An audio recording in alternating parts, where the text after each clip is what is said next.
Good morning, viewers, ladies and gentlemen. This is Dr. Joseph Eyakepoma. Welcome to Finance Hub. I am a seasoned chartered accountant, an investment banker, an energy economist, and a financial advisor.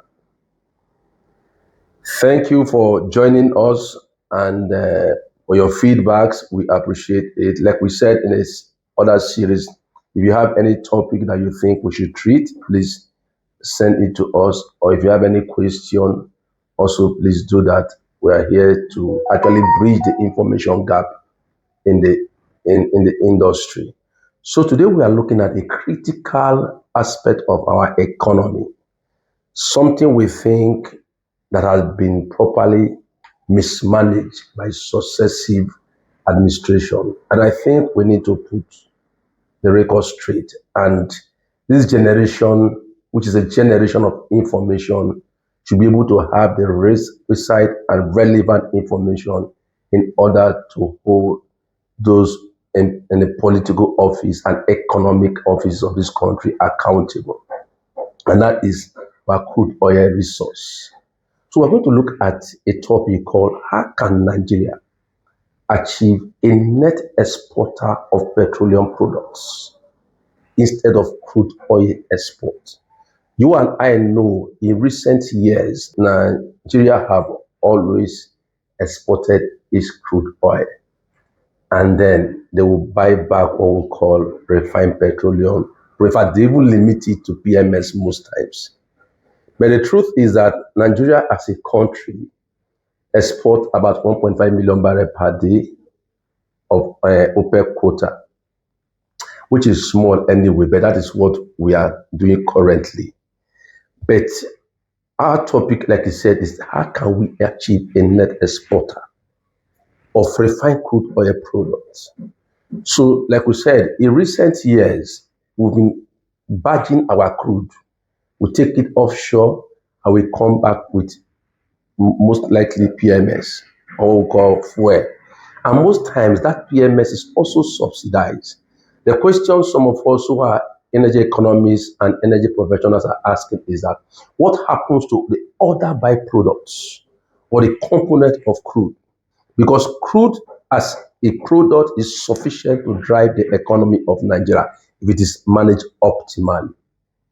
So for purpose of knowledge and information, we will just list some products that can originate from a barrel of crude, meaning that if Nigeria as a country, let's say from 1990 date, if Nigeria was actually optimizing its crude production, they would have created so many industries from that one unit of product.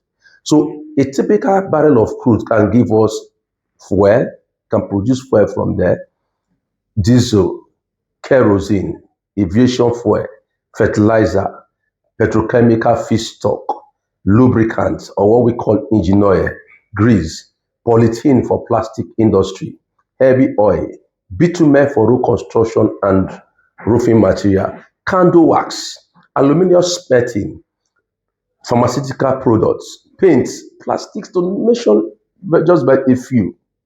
So imagine if we have a refining crude and when we have actually refined this crude optimally. There's what we call optimal utilization of product. So meaning that, like I used to tell people, as a country, if we agree to actually do the right thing, we'll be able to catalyze the economy, use this economic resource, which is being wasted over the years.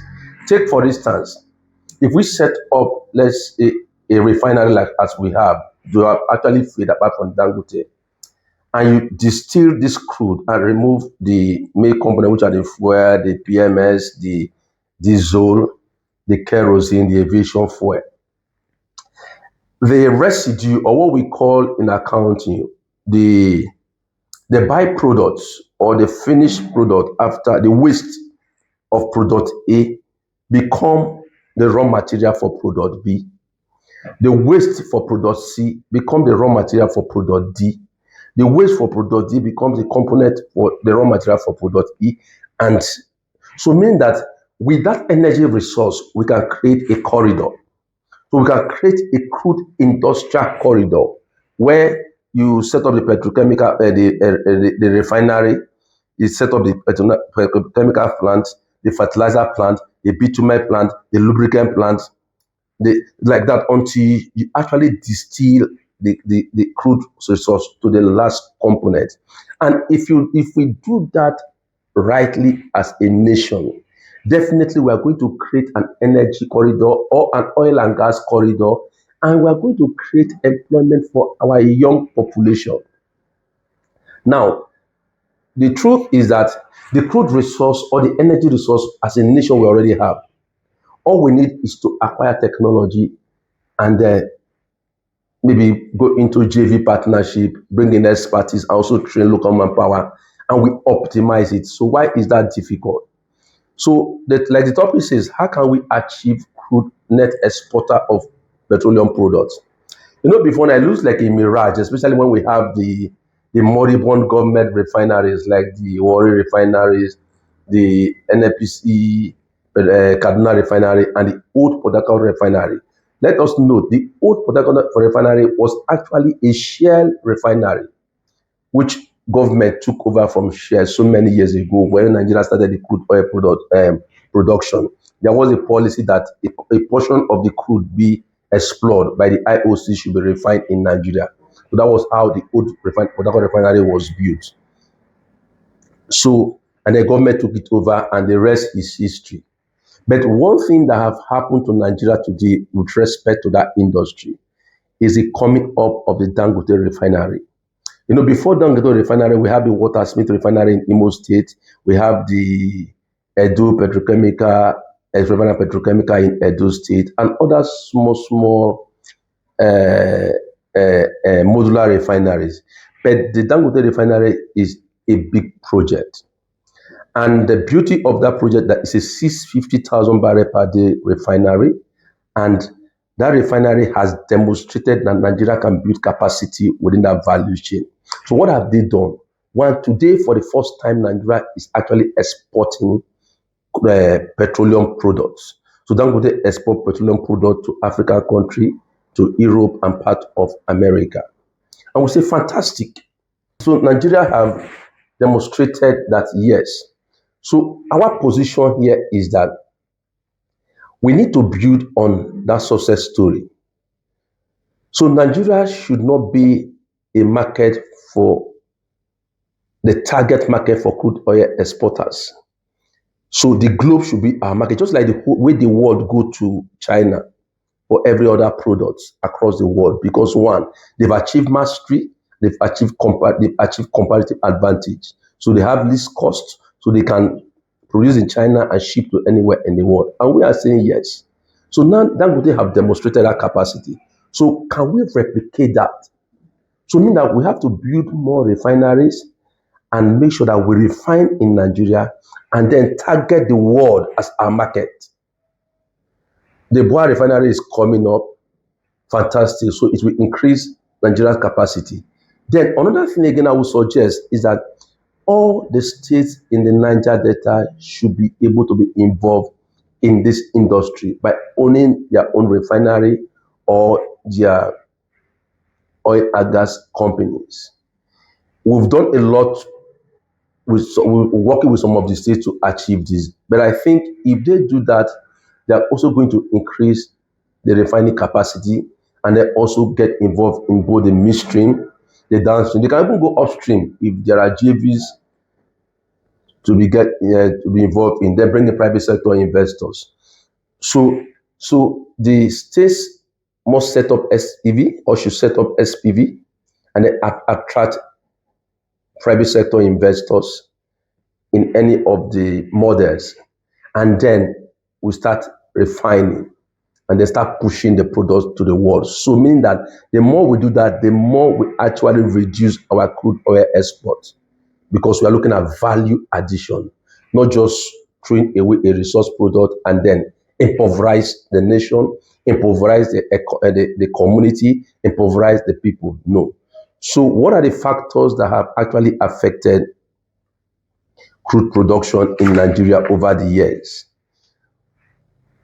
One, pipeline vandalism, underinvestment. You and I know that the IOCs have divested in recent times, and so there are no much investments, there are new investment in petroleum exploration. So there have been underinvestment in the system. So, but now what can Nigerians do to increase their refining capacity, to achieve a net exporter of crude oil or petroleum product instead of exporting? One, we must increase domestic refining, like I've said earlier. So in addition to Dangote, to Boa, and to the existing modular refineries, there should be more investment in crude refining because the globe is now our target market. So the states in the Niger Delta should be involved. High net worth individuals and organizations that are playing in the industry who extract crude oil and push out and get quick dollar. There must be a policy by the government to see for every crude that is being drilled in Nigeria, this component should be refined and this percentage should be exported, if not even refining all, because we want to achieve a comparative advantage in that resource product. So there should be tax incentive, or what we call pioneer legislation for refinery equipment. So when refinery equipment are being shipped into the country, there should be tax incentive so that we encourage private investors to come in. There should also be proper maintenance of our pipeline. The pipelines, you see, the network of pipelines you see in Nigeria today are over 40 years old. So there's a lot of corrosion, there is vandalism. So we need to invest in pipeline so that, because it's cheaper to move this product using pipeline than trucking them. So we want to cut cost, and the investors want to get return on their investment. They're looking at profit. They're looking for wealth creation for all stakeholders.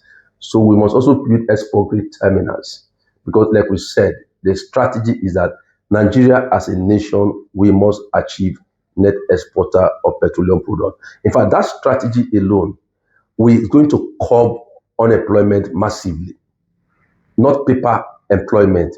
We're talking of industrial employment. And the truth is that until we industrialize, with this our population that is increasing every day, if we don't industrialize, we are going to create a crisis for the world.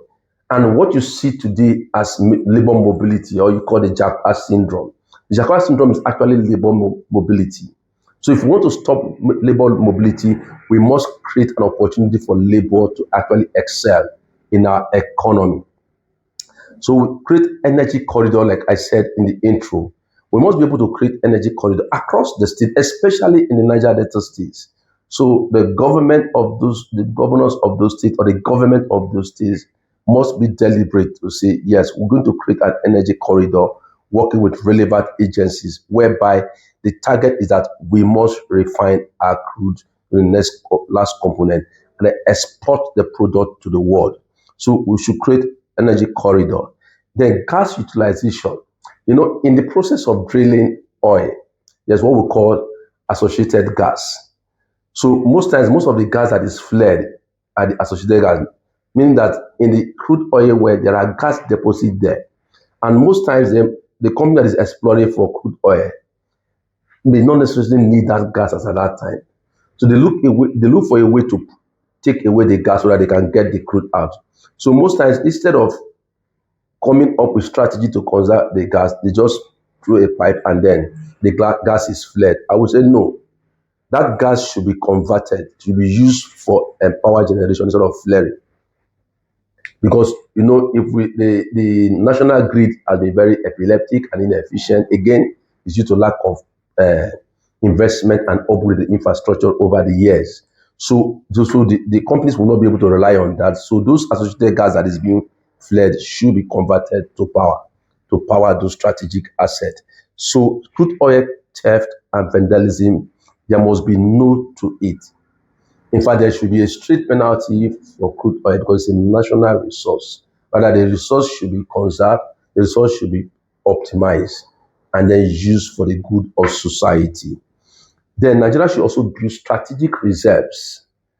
Not that when there are issues within the geopolitics of petroleum, is in Nigeria shaking. Imagine the Iran, US, and Israel war, the close of the Strait of Hormuz, and the impact of petroleum product in Nigeria.